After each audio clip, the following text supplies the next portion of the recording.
Ipagpapalit mo niyo po ba ang pag-ibig sa pera? Ay, parang hindi sa akin yun. Hindi, kasi hindi naman ako mayaman eh. So, sanay ako ng ano. Di ba? Parang magtiis, di ba? Kung ano lang yung kaya, di ba? Yung resources, financial resources, di ba? Yun. Di ba? Parang ang hirap kasing ipagpalit yung totoong damdamin, di ba? Na alam mong, minsan kahit marami ka ng pera, pag hindi ka naman masaya, dahil yung puso mo hindi puno, di ba? Hindi yung content, walang hindi siya kontento, hindi mo pa rin ma-appreciate yung dami ng pera. Anong gusto mong buhay sa ibang bansa or sa Pilipinas? May punto naman yung living abroad, lalo na kung maayos yung pamumuhay mo doon, meaning maganda yung trabaho mo, may parang yung may resources mo doon, may bahay ka ba, kasi minsan kahit doon ka, pero halos wala kang pang-upa, di ba? So, di ba? Now, kung comfortable ang pamuhay mo abroad, pwede ako doon, di ba? Pero kung pupunta ako ng abroad, tapos maghihirap rin lang ako, dito na lang, kasi dito sa Pilipinas, kahit simple lang pamuhay mo, kumuha ka lang ng tanim doon sa may kapitbahay mo, buhay kayo doon, di ba? Pag kumuha ka ng ano doon, baka mamaya makulong ka pa, di ba? Ipaano ka pa, papulis ka pa.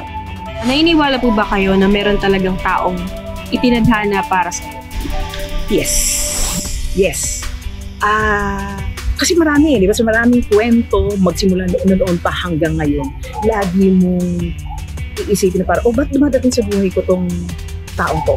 Be it asawa or a girlfriend or a boyfriend, bakit bigla silang mga dadating? Tapos kung mawawala man, bakit meron iling ibang darating? So ibig sabihin, isa sila sa nagpapa, di ba?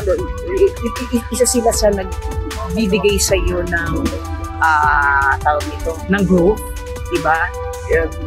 Bilang isang tao, di ba? Yung mas lumalakas ka, mas nagiging marunong ka, mas nagiging mapagkumbaba or maunawain ka because of these people na dumarating sa buhay. Naniniwala po ba kayo sa karma? Yes. Yes. Nakakatakot kasi yung diba? I don't want to sound parang masyadong religious, diba? Pero laging ang rule kasi is huwag kang gagawa ng masama sa kapwa mo, diba? So ibig sabihin kung ganun ang rule, diba? Parang do not do unto others what you don't want to do unto you. Ibig sabihin pag inikot mo yun, huwag kang gagawa ng masama. Kapag gumawa ka ng masama, may ano yung consequence yun, di ba? Pwedeng hindi sa'yo agad, pwedeng in the future, or pwedeng yun sa mga mahal mo sa buhay. Dun, yun ang sisimulon. Kaya niyo po bang pakasalan ang hindi mo mahal para sa pera, para sa ikagiginhawa ng pamilya niyo? I don't want to sound parang a romanticist, di ba? Parang pwede kasing sabihin, hindi, di ba? Parang, kunyari ako, personally, mas gusto kong magpapakasal ako because of love, di ba? Pero ayoko rin i-menos yung choices ng mga taong kumakapit sa patalim or meaning parang pinipili yung mag-asawa ng tungkol sa pera. Kasi maybe at that time, kailangan talaga, di ba? Kailangan nilang gumawa ng choice na gano'n.